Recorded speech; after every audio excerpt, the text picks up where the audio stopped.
Hi there, it's Carol from Scrap Chicks. I want to take you through what I have created with the 3/4 design Eclectic Clockworks collection. This is for your grab and go kit. I think Louise's may be available this coming week.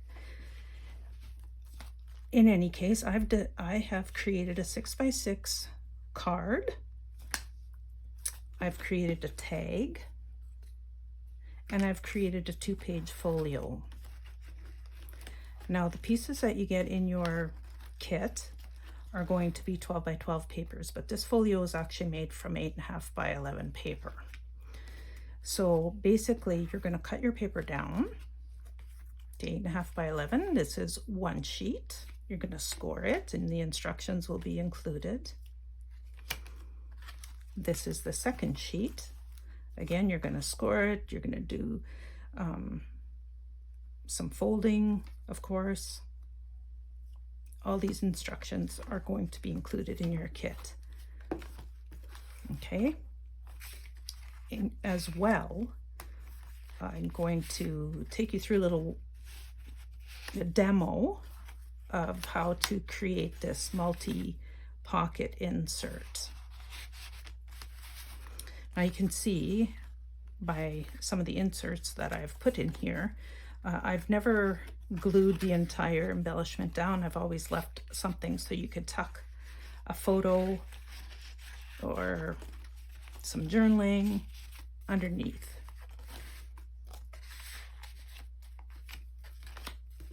Whole thing ties up with this ribbon, which is included. To create the closure, what I've done is I've glued the ribbon across the back, across the front, put a piece of ephemera from the kit, just something I cut out, glued it onto the ribbon so it will stay. This has also been cut from the kit. I used a little bit of glossy accents in places, just to jazz it up a little bit. Very simple, very easy. And my thought is that this could be added to make a bigger journal, if that, or folio, if you would like to do so in the future. The only thing I would do, I think, is I would make the score lines opposite to what we make them, so that, you know, the bulk, you can see these two are the same. So I would just score them opposite so that the bulk would be more on this side for further pages, and, you know, so that you come up with a flat folio. But anyway, that's just something if you wanted to do something in the future or add to this one. So talking about future, I have put in my instructions that you need to pay attention to which are going to be your front cover, your back cover, and you need to pay attention to orientation. So when you have your 12 by 12 paper, now the paper in this kit that you're going to get is not directional. There's, you know, you don't really have to pay attention to orientation. But if you wanted to add to it, or if you had other paper, I just wanted to do this quick little demo for you guys. So I've chosen this to be my front cover, and I've chosen this to be my back cover.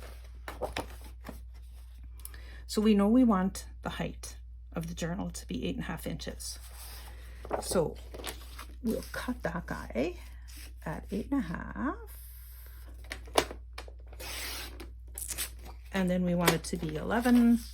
So because I have this little design here, I am going to take that inch off of this side. Put these aside. All these scrap pieces that you're going to get can be used throughout your journal. Now this one, again, we wanted 8.5 tall. So we will cut that, and 11 inches wide. In this case, I think I'm going to take this inch off of this side because I like that big. Whoops. And there we go. So now, next piece, and you kind of got to pay attention to this.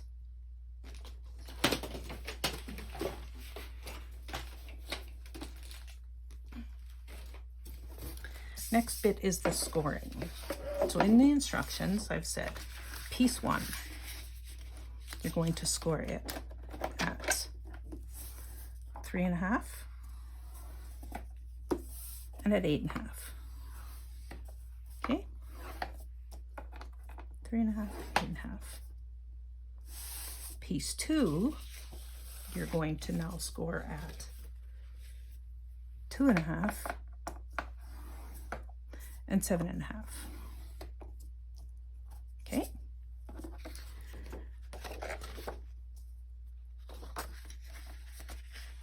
So now we can fold over and burnish these score lines. I wanted to show you, it doesn't apply to this paper, but to your paper it does, and it's thick and glossy. So when you go, before you go to burnish your score lines, just encourage your paper, okay? Just encourage it a little bit to fold, and that's to prevent cracking. Okay? Just give it a little love. Then you fold it over, and then you can burnish.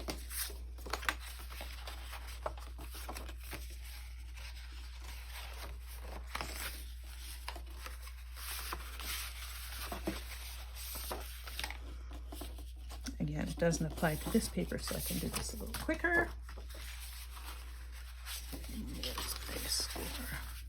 Just make sure your edges are squared off.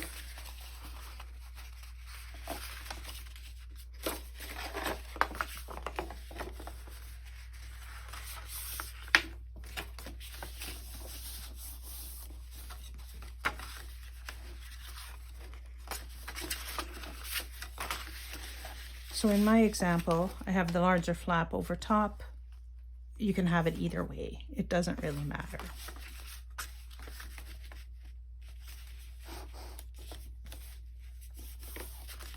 So we've got that, we've got that.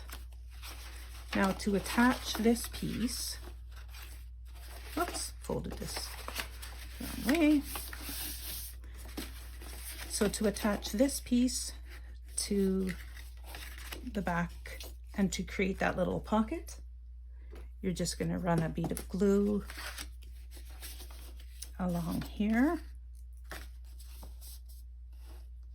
right along the edge. You're going to run a bead of glue along here, the edge of this one, on the edge of this one, and you can just kind of eyeball it, and you're going to make one in the center, okay? I'm going to put these guys together.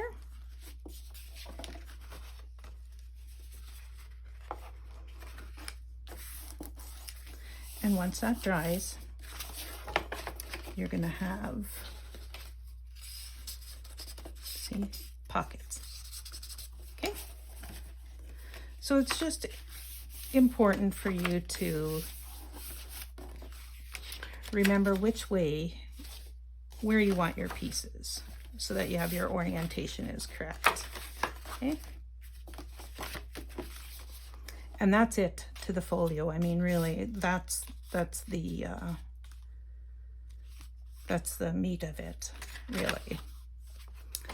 Now there is another little demo I wanted to do for you. And it is that inside, that multi-pocket inside. So now this piece of cardstock that I have is textured on one side and it's flat on the other. So when I make my pocket, I think I want the textured side to show. So I'm gonna turn it upside down,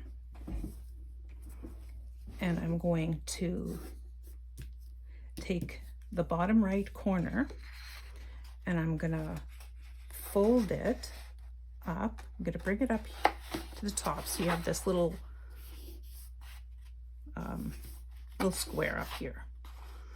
And again, now this is really thick cardstock, so I am going to just encourage it a little bit, give him a little bit of an idea of what I want him to do. And you can just, of course you can mist this too, that would help, but just something to, a little bit to break up those fibers a wee bit. And then as you go, you can see it's kind of falling into place. I think I'm there, so I'm gonna just burnish. Now, what you do is you're gonna rotate your paper, and you wanna make sure that the inside of this insert does not measure more than 5 inches, because 5 inches is what you're gonna have in this opening. Okay, so you don't want it binding in there. So you want to make sure that it's not more than 5 inches. Basically, then once you've kind of decided where that is, you can fold this over. And then again, just encourage them.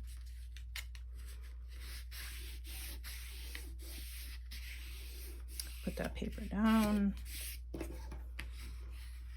Now I'm just doing this all by eye. It may not even work or fit properly as I want it to, but hopefully it will. Then you just take this piece over, fold that over, do the same.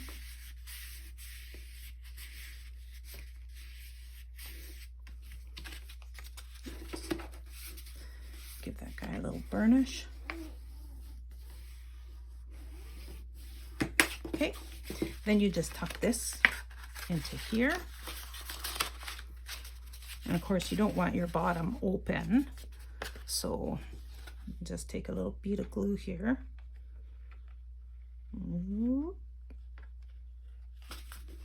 Put that down,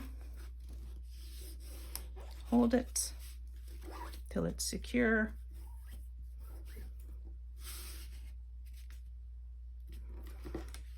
And there's your insert. Then you're just going to glue it on the back, glue it into your book. Just like that. Look at that. Measurement's pretty darn good, if I do say so myself. And you're ready to put your little bits in, your ephemera, your tuck spots. Of course, you're not limited to what you get in the kit. You can add more things on.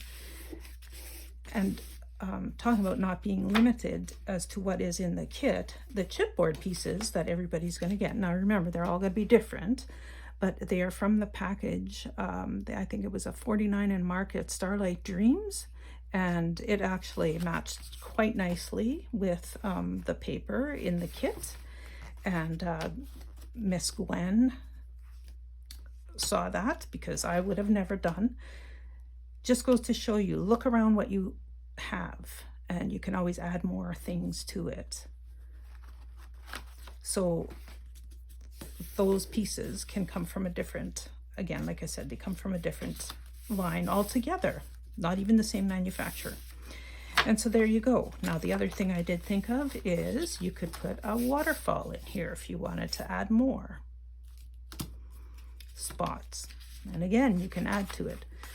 So I hope that this demo has made sense. I hope you like the projects that I've come up with for you. I believe there's going to be 4 kits in total for purchase, and the instructions will have your basic supplies and then also additional supplies if that's how you want to go. Again, everything is included in the kits, and I hope you have a lot of fun with this kit. Thanks.